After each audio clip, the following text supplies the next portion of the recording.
quote continues, material fire consumeth the body, whereas the fire of the tongue devoureth both heart and soul. The force of the former lasteth but for a time, whilst the effect of the latter endures a century. So, my God, I've seen it. Most of this quarrels that people have is just a matter of what they say to each other. I've seen it. Most divorces happens in North America basically because two husband and wife, they just get into the war of words.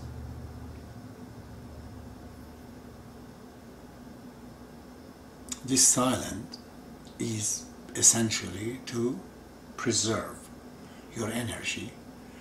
Do not bring what's just not to be said. I mean, shoot the breeze talk is okay if somebody's alongside with you. If you have to get in conversation about some scientific matter, about finding the issues, you go on. You may talk forever if the other party wants you.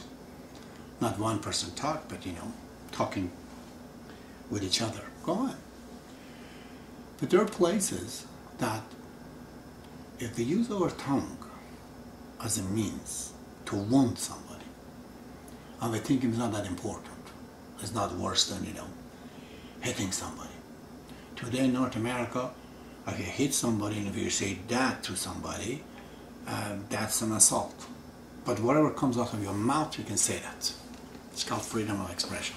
Baha'ullah says it's not so. The tongue, what you say, is a bigger wound. He says, physical things can go. You're scarring somebody's soul. It's very, very hard because it's a spiritual, and the spiritual matter does not take time to fix it. Anything that's physical in time can be fixed. But you insult somebody, you hurt his soul. The soul is not living in time. It's just going to go on and on and on. The only way a person can fix it, really, it has to be going out of his memory. But it is in his subconscious anyways. The only way you can get rid of it is you have to will, you have to have the willpower. In the next life, if somebody injures you, imagine like a mosquito sitting in your tongue, body, you can just do this to go. You can will to go. You're in a stench area. You can will to leave. But imagine, on the other side, you don't have no willpower. It's like you're handicapped. You will be in that condition, that mosquito sits in your body forever. You can do nothing. You have no hand, you have no power. It just kills you. It's that bad because there's no time. Time is not going to fix this. It has to have a willpower. In the next life, there's no time. There's will. If you don't have it, you're done. In here too. That life doesn't mean here. When I say that life, I mean this life in yourself, that your spiritual part. Time cannot fix the damn things. You have to have willpower. So, it says how bad it is that using bad language. How often people do this. I don't know what the cure is, or what you should do. It's just that you have to practice that you are not expressing yourself. You are wounding the person. Worse than knife, Baha'ullah says. Worse than physical attack it is, he says. He says that one lasts for some times. That one goes for centuries, he says. So, this is one of the things. He goes on, I've categorized it at number 5. He says, quote, "Seeker should also regard backbiting as grievous error and keep himself aloof from its dominion, inasmuch as backbiting quencheth the light of the heart and extinguisheth the life of the soul." Backbiting is not necessarily talking bad behind somebody. If you say in front of him, this is just as bad. Backbiting essentially is talking negative If it's in front of the person, then it's not a smoldering fire. But it's behind him, then it's just backbiting. Not that you can't tell him in front of him. In front of him you talk, when he goes you also talk. When it's in front, you're a smoldering fire, you're wounding his soul. But it goes, you are wounding the other guy who's listening to you. So it's a situation. Because a lot of times we talk about what happened to us. You know, somebody was telling me tonight this story of what happened to him, to a friend of mine. I told him, okay, we will talk as if he's here. I will try to be just in how we say and what we say. But you go on and talk, you know, bring your heart desires. I think one of the way is that try to stay away from the names of the people. So do not be specific. Don't talk about an individual. Talk about the actions that has happened to you. For example, say, yes, some people, when they come and do this and that and that and that to you, but don't bring that particular person. That's one way to escape the situation, but you can, you know, say your problem. And if you are trying to criticize of a person on what you should have done in order to save his family and this and that, you don't mean bad things, you're trying to analyze the situation, well then it would be a criticism of the individual. Again, he's not there. It would be categorized as backbiting, but I'm saying that, okay, there's a criticism, constructive criticism. But surely offended says there's no criticism that's constructive really, because you're trying to fault finding and this and that. But I think there's one way to get rid of that too. So, first of all, don't talk behind these people with their names. But you have a problem because you're going to hurt, don't mention the name and say it. It's better to criticize the situation.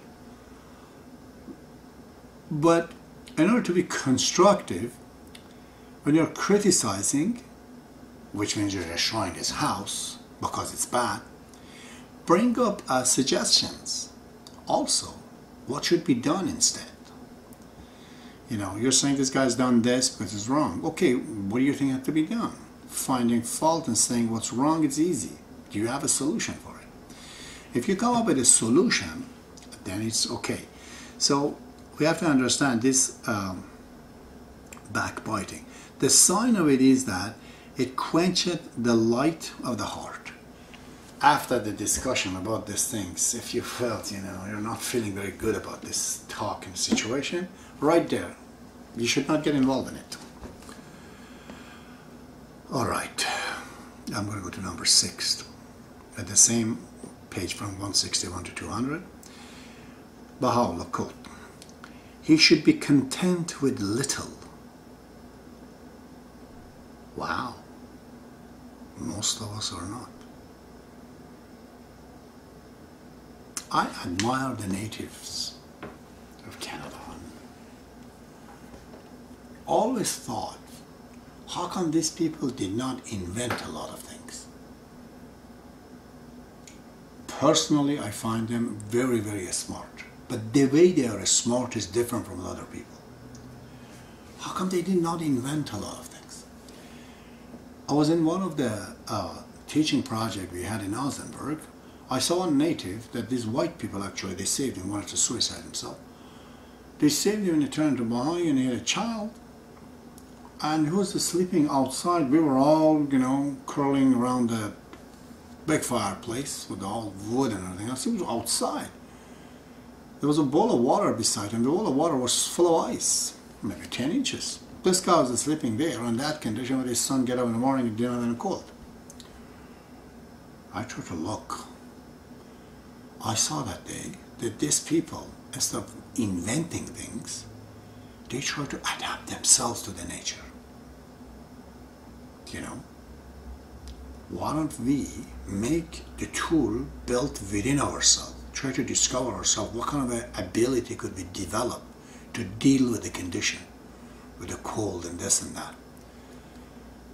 Gee, it's a better way than creating too many tools as we have, you know. We become such a tool makers, you know. Every house looks like a factory now. So I think one way to be content is to see how yourself, within yourself, you could have that means that nature has given to you, whether it's your hand, whether it's your brain, whether it's your body, rather than wanting too many things around you. Just being content with a little is definitely a sign of the power. You know, you have more freedom. You're not going to spend your time, 50% of your time, to buy these tools around you to bring you the happiness. You say that, no, I want to use the minimum. I say a good carpenter is the one who does the job with the least amount of tools.